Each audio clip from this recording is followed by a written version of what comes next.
Carol asked me to talk a little bit about a number of different topics. Why we want redistricting reform, how we talk about it, how did groups come together to engage in California, but also how are groups coming together around the country to engage around redistricting reform. I want you to know that you are not alone. There is a rising tide of energy throughout the country in state after state of people who are excited about looking at the pipes beneath the surface, how our democracy works, and making sure that the plumbing is really working right in order to ensure that the issues that we care about, the communities that we live in, are truly served by our democracy. And then finally, I'll talk a little bit about our path forward. And by that I mean not only how can Pennsylvania move forward, but in large part, where are we going with a lot of different movements in different states, and ultimately, how can we achieve that reform? So one of the things that I've been doing is traveling around the country and talking to a lot of different groups. And recently I was working with people who were in Michigan, trying to work through what their reform would look like. Michigan has an initiative process, so it's something where getting the language right is really important. And one of the starting points was to really listen to a lot of the activists to make sure that we had heard about what their concerns were and, more importantly, what their motivations were. And again, people said, I hope that we can come together because we all sink otherwise. And I think that that's a really important tenet for us to start with, that whatever our similarities or differences are in this state or any other state, that we have to find the common ground that we come together around, because otherwise the whole country goes down.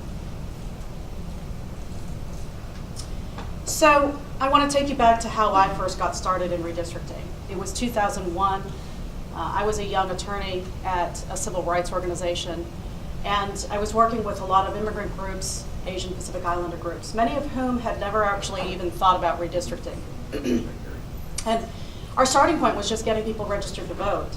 And then it was 1999 and 2000, and so we were encouraging them to fill out their census forms. And for a lot of people, that was a big jump to make, to give your personal information to the government that you weren't sure what they were going to do with, and where at least their personal histories informed them that sometimes that information is misused.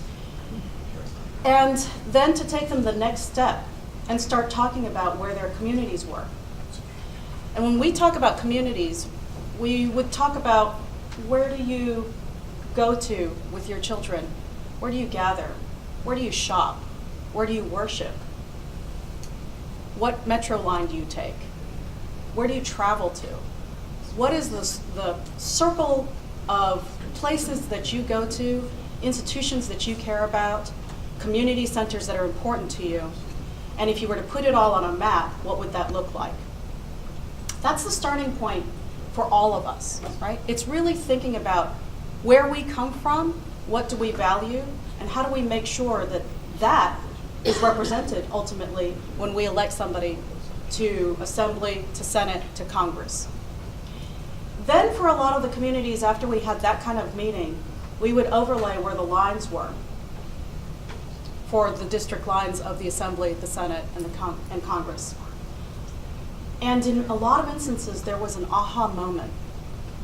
Because after they had drawn out where their churches were and their community centers and the library that their kids went to and the schools that they went to, and they drew a circle around that, they realized that once you laid over the district lines, those district lines split those communities sometimes into 2 pieces, sometimes 3 pieces, sometimes 4 pieces. And the aha moment was, oh, that's why we don't have a voice. In our case, Sacramento, in your case, Harrisburg. That's why we are not taken seriously, even though we thought we mobilized a great lobby day to come and talk about our issues. That's why we're not represented. After about 4 months of mobilizing organizations and people to go and talk to the Assembly and Senate for the first time in 2001, talking about where their communities were, asking them to make changes in the district lines, I think a lot of people felt so empowered.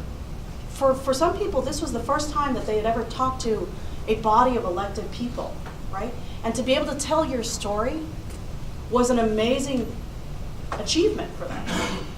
I remember in one instance, we had organized a group of people from Filipino town in Los Angeles. And these folks talked about how when they were in the Philippines as young soldiers, they marched alongside American soldiers in the Death March of Bataan. Hundreds of people died along the way. When they reached their end, they were just in rags. But they did it to defend the notion that they might one day become American citizens, on the promise that the soldiers that they were fighting alongside would one day become their compatriots. And they moved to the United States on the dream, the American dream, that they would be able to build a community here in the US. And for a lot of them to talk about the churches that they worshiped at and the places that they went and their ability to kind of create a new community here in the US was something that was very empowering because they'd never named that before.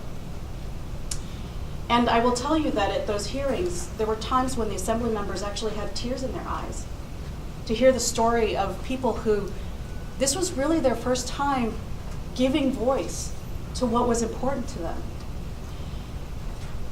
We had 4 months of hearings. And after those 4 months of hearings, 1 week of silence.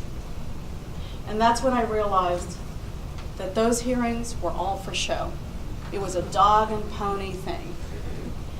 And that the real decisions were being made behind closed doors in negotiations between legislators to draw the lines the way they really needed to draw them.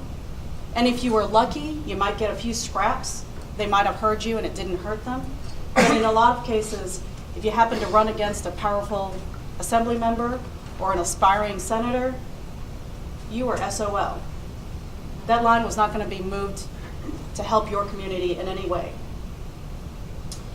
It was a real moment for me as a young attorney who thought that if I could just organize a room full of people like this to go and speak before the legislature, to say that this was the right thing to do, that the hearings that they were going to have were really to listen to us. And the wake-up moment for me was, no, that was not the case. The decisions were made by people who needed to look out for their own political futures or their party futures, but it certainly wasn't putting communities first. The story that I think really kind of brought it all home for me was during that 1 week of blackout, I got a phone call from an assembly member.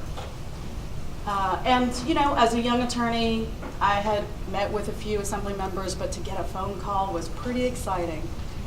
It was perhaps a feeling of culmination that all the work that we had done to present a lot of maps and tell a lot of stories, that somebody was listening and they were calling to say, hey, great job, Kathy, I got your back. Instead, that legislator called me to tell me, Kathy, you are not going to put another fucking Asian in my district. And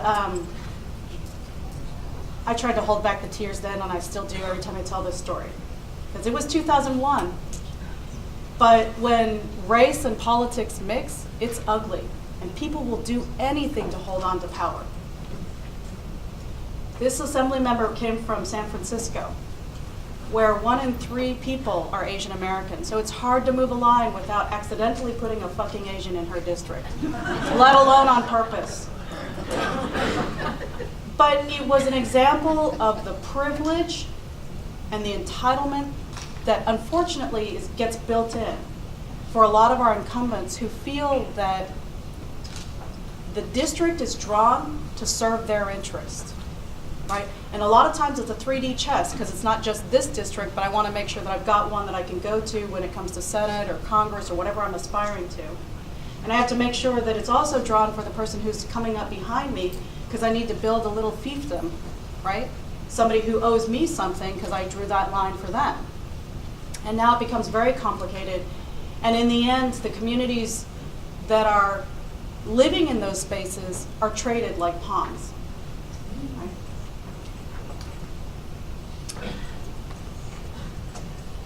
So why do we do redistricting reform? This is the community of Watts, and you see there's piles of snow. In Los Angeles, we don't know what piles of snow are. That's a freak thing. But in Watts, we got, in one day period, in a freak storm that happened in the 1990s, the community was buried under snow, and you can see it here. This is a low-income community, largely African American and Latino. They were not prepared for this kind of a weather event. Some of their houses were flooded to 2 feet where people walked into their living rooms and everything was lost. And so the neighbors organized to try to go and ask their state assembly members and senators for some relief. And they went to their congressional members and they said, how about some federal assistance? Can we declare this as a FEMA disaster so that we can bring in the funds and the ability to rebuild? And what they found was that after a week of knocking on doors, they were told no. They were ping-ponged from one office to another. And the reason why was this. Community of Watts is in green. The lines are where the district lines are. And you could take this was for Senate, Congressional, and Assembly. This little neighborhood was split into 3 pieces on every different level. And so every time they went to a congressional member, or they went to a senator, or they went to an assembly member, basically that office did a calculation. How many people are in my district? Oh, not many? Not my problem. In fact, actually afterwards, we talked to somebody who worked for a congressional office. And he said he was ashamed, but he remembered the meeting that the staff all had. And the congressional member said, how many of those people are in my district? And the answer was 300. And there was a calculation, how many of them are voters? Not half of them. That's not our problem. And then they went on to talk about, he said, a $1 million grant that they were going to give to a neighboring city for computers in their library, because that city was wholly within the district. That's the kind of calculated decision that gets made, and the impact of what happens when communities are split into pieces. I tell you this because a lot of times when we talk about redistricting, we get caught up in talking about how compact is the district? What is the efficiency gap, right? Is it contiguous? What's the shape look like? Is it complying with the Voting Rights Act? But one of the most compelling things is to remember people's stories and communities that are divided and how that impacts on us. Because if you can tell that story, it's not that it doesn't matter all the other things, it does. How you shape your laws and what the rules will be very important. But in the end, how we win over the hearts and minds of fellow Pennsylvanians, but more importantly, your legislators, is to really go back to this question of how are our communities represented and how are they impacted when we get divided into pieces. So I said that for 1 week, they disappeared into a cloak of secrecy. And that week was just after Labor Day 2001. And folks may remember that in September 2001, September 11th, there was a major event that happened where our country was hit in 3 different places by terrorist attacks. And the whole country was focused on New York and Pennsylvania and Washington, D.C., and what was going on. And in California, we had essentially a media blackout when it came to trying to figure out what our legislature was doing. But what did our legislature do? After they had negotiated the lines that they really wanted, they figured, hey, perfect time to pass a bill when nobody's watching. While everybody's watching what's going on over there, we're going to pass with a supermajority the lines over here. And that's what they did, right? And so I'm sure that in Pennsylvania, as with many other states, part of what happens is that because they know what they're doing is not right by us, they're passing those lines, but also the rules that govern how they're drawing those lines under the cloak of secrecy. The last reason that I talk about why we need to change the rules of how we draw district lines is because it used to be that we had some protection in law from some things like the Voting Rights Act. But over time, the Supreme Court has eroded that.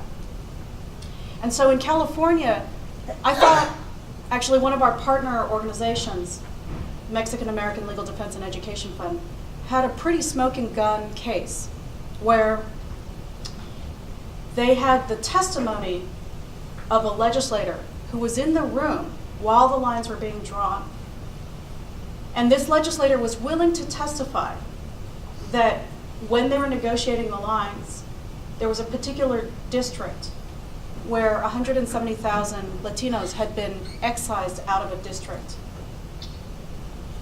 And the reason was that the congressman who was in this district, Democratic by the way, needed to make sure that he didn't face a challenger, also Democratic, who might appeal to the Latino community. Now, it just so happened that that congressman, his brother, was the one who was drawing all the lines. And in public, in newspapers, plenty of congressional members readily admitted that they would give money, $20,000 or more, to this brother of the congressman to make sure that they got drawn a safe district. And so, who was going to get the safest of all the districts? It was the brother congressman. But we had smoking gun evidence. Somebody who was in the room who said, yeah, we talked about that district, and we talked about how it was going to be changed, and the reasons why, right? And it was going to be because we need to remove this number of Latinos from the north and the south, and we're going to just make sure that this district is bulletproof from a challenge. And what did the courts say? They said, you know what? I don't know if that's really the racial intent or if it's just political. And after all, political reasons go back to the 1800s. They are a traditional redistricting criteria. So we can't fault the incumbent for trying to protect themselves. How many times have we heard that before? Actually, we've got a case going on in North Carolina that's about to go to court on Monday. And literally the legislators had just been slapped down by the courts because they had drawn a racial gerrymander. And the legislators leaned into the microphone and said, you know what, we're redrawing these lines. And by the way, it's not for racial reasons at all. It's all partisan. We couldn't be motivated more by partisan advantage. If we could have drawn more districts for the Republicans, we would have, but we didn't. And so they just laid it bare. This is the reason why we're drawing the lines. Because they've been told time and time again by courts, well, partisan gerrymandering, that might be a problem, but we don't know what to do with it. More on that later. We'll talk about where that's going. The good news is maybe the courts are deciding that they can do something about it. But at least in 2001, it was the case that most courts would say, if it's for another reason, if it isn't racial, well, maybe we'll let it go. Especially if it's just to protect an incumbent, that's just a traditional redistricting criteria. And so a group of us started meeting. If you can't win a smoking gun case in court, and you can't persuade legislators to do the right thing, then what are we going to do? And we started talking about what was possible. And to be honest, we did not start with commissions. We started out by just thinking about how we could change the rules around transparency, how to make sure that there were more hearings, how to make sure that everything was done in public, on the table. But after many years of talking amongst a lot of allies and leaders in the community, the realization was that it's very hard to persuade people who have the power to draw their own future, to give themselves tenure for 10 years, to give that power up, right? And so maybe what we needed to do was to have a different group of people draw the lines. But even then, we were very open. Could be appointed by the legislature, could be a group of citizens, could be some mix of both, right? We were looking at Arizona's model that had 5 people, 2 Democrats, 2 Republicans, 1 independent, 4 of them appointed by some elected body. And we were willing to negotiate with the legislature. And in fact, we negotiated with the legislature for 3 solid years. By year 2, I was so hopeful. I was standing at the podium with the Speaker of the Assembly and the President Pro Tem of our Senate. We were standing side by side saying, this is the year. And I honestly believed it. Why? Because I was a Pollyannish, stupid, young attorney. But we thought that we could get a bill passed through the legislature that would change how the lines were drawn. And year after year, like Charlie Brown rushing at the football, Lucy yanked it back from us. By year 3, after a lot of hearings around kind of what different groups would like to see, how the rules around redistricting could be shaped, what the language would actually be, we finally said, you know what, maybe this football isn't ours. Maybe it's not going to come from the legislature. And in California, we're lucky because we have the initiative process. So while in year 3 we were simultaneously negotiating with the legislature, we said we need to have a backup plan. And this was around 2007. So the decision was either we do it now or we don't do it at all, because by 2009, we'd be too close to the actual redistricting process, and that's when, you know, the ugly comes out and people can't see change. So we filed that initiative. And at the time, I will just tell you that we had all of $30,000 in the bank account, which in California is like nothing. We didn't even have enough money to print our petition. And we had 3 organizations that went forward. It was Common Cause, AARP, and the Los Angeles Chamber of Commerce. It was an unusual alliance. And League of Women Voters was right there with us. They just had to go through their process. And we were spending a lot of time trying to woo Governor Schwarzenegger, who loved the idea, but due diligence, he needed to make sure that it was really fair for all sides. Ultimately, Governor Schwarzenegger came on board. And it was important because, quite honestly, we were on a very long ballot. You'll remember 2008 was the year that Obama was elected. It's a lot more energy around presidential elections than around redistricting. We also happen to have an anti-gay marriage initiative on the ballot and a lot of other things that frankly were far sexier than redistricting. And at the time, people didn't really know what redistricting was about. So when Arnold Schwarzenegger came on board, he brought a group of consultants, and the consultants said, Common Cause and League of Women Voters, stop talking about all the details of the selection process and the mapping criteria and how you're going to whittle a pool all the way down to 14. We need to tell stories. We need to tell the story of who will be impacted. I'm not sure if you can see this. This is a picture of a firefighter from Orange County. And it's the ad that we ran again and again in California. The ad is basically him saying, we've got wildfires in California. And by sad coincidence, this is wildfire season right now. So you can imagine in California, that's at the top of everyone's minds. And he said, the legislature is in gridlock. And we can't get the safety equipment and the fireproof vests that we need because the legislature can't pass a budget. Lives are on the line, but Sacramento is stuck in gridlock. Vote yes on Prop 11. Now, I talked about gridlock, and I talked about the danger of fires and the need for us to protect our first responders. But you'll notice that I didn't once mention the word redistricting or gerrymandering or how our commission is going to be selected or what the mapping criteria were going to be. And eventually in one-on-one debates and presentations, we did do a lot of that. But when it came to the mass conversation, it was really getting at what's the real problem with why we think our government is dysfunctional, and then what's a real life situation that people can all understand, right? And whatever that story is, it's really important to embrace that, right? It may be 100 stories or 1,000 stories, but it needs to be about people's lives. So what did we get when Proposition 11 ultimately passed? We got a commission that would draw lines for our state Senate and state assembly. And then in 2010, we came back and we expanded the role of that commission to cover drawing the lines for Congress.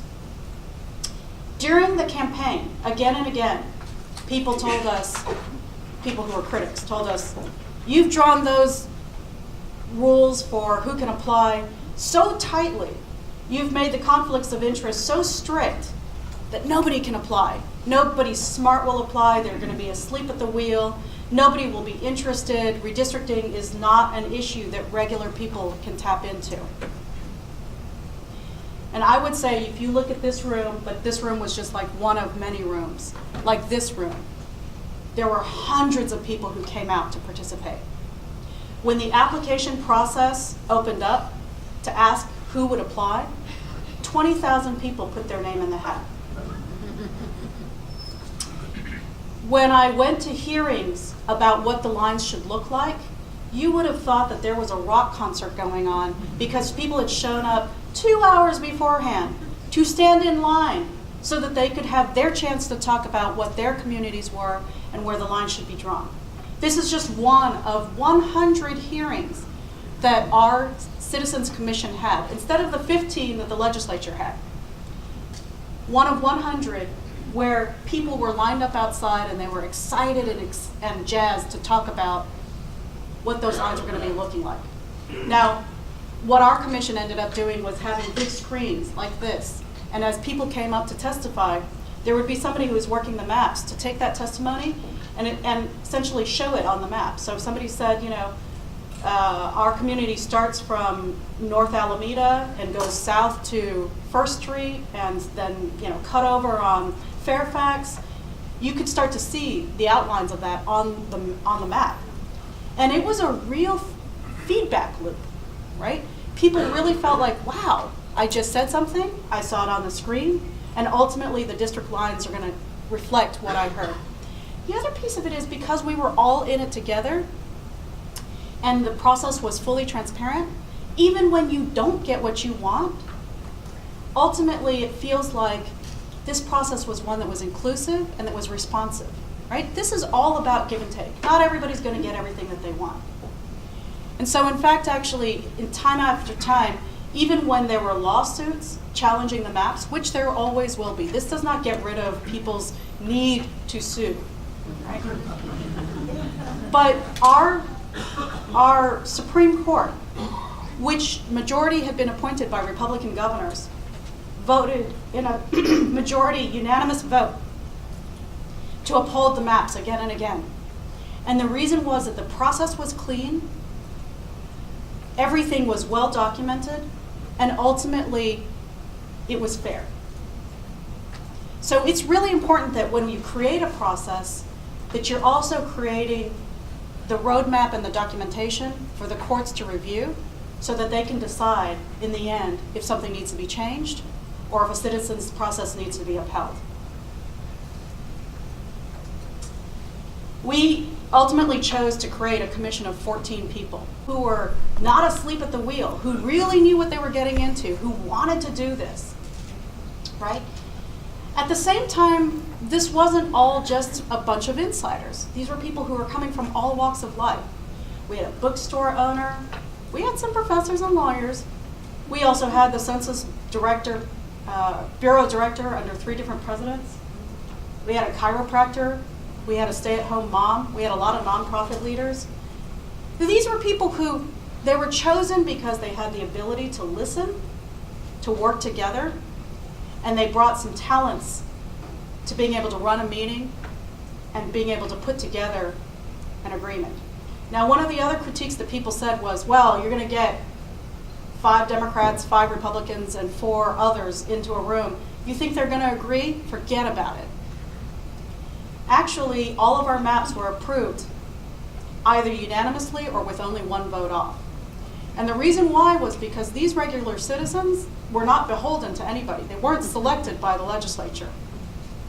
So they weren't on their cell phones checking in with their boss to find out whether the lines were drawn the way that, you know, somebody wanted. They were just talking to each other. and they were listening to the testimony that was coming in. And even though there were some hard compromises and sometimes even tears, they ultimately came together and said, you know what, this is the best that we can figure out. This, we're going to vote with you.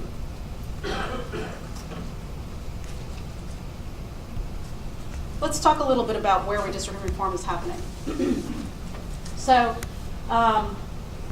the dark states, it's dark green. I don't know what color that looks like. It looks like it's black. But the dark green states are states that have an initiative process, right? And so you may be surprised, or maybe you knew, that in states like Missouri, Ohio, and Michigan, they are out on the streets gathering signatures.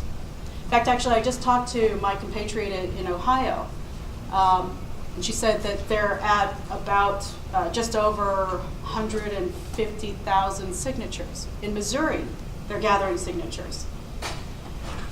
And they're doing it almost all with volunteer efforts. Most of these efforts, there's not a penny behind them. They're folks just like you who are going out on the street and talking to their neighbors and going to farmers markets and trying to get into any community meeting that you can to persuade other people that this is the right thing to do. Now, the states that are in light green are states that do not have an initiative process, but where there is some amazing coalition work going on. And you'll notice that Pennsylvania is one of those green states. But I'll just note also, Wisconsin, North Carolina, Texas, Maryland. Not only is there amazing coalition work in these states, you don't have the initiative process, but maybe you've got another tool, which is litigation. Right? So in each one of these states, there's also some kind of litigation or examination of the possibility of suing to challenge the lines. Folks know that in Wisconsin, the case went all the way to the Supreme Court, and the Supreme Court is currently deliberating about whether or not to throw those lines out. On Monday, North Carolina is going to go to trial. Maryland is an interesting state because it's an example of Democrats who gerrymandered against Republicans. And maybe that's what the appealing storyline is for our Supreme Court.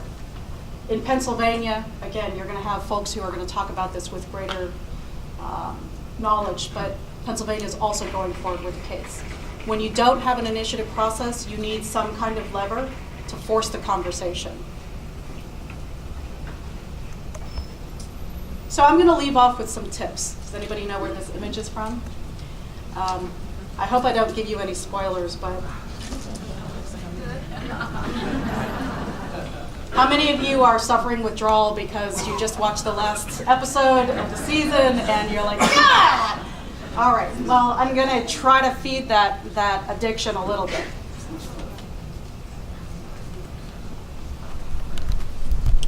Like Jon Snow, Daenerys, and the Lannisters, you are going to have to make unusual allies.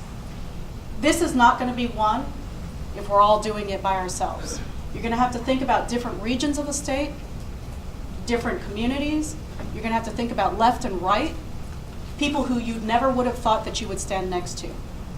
In Ohio, our Common Cause leader, Catherine Terser, jokes that she never thought that she would see Planned Parenthood standing next to people who are pro-life. But they put together a press conference, and those two stood together to say that redistricting needs to be reformed. And in 2015, they passed reform.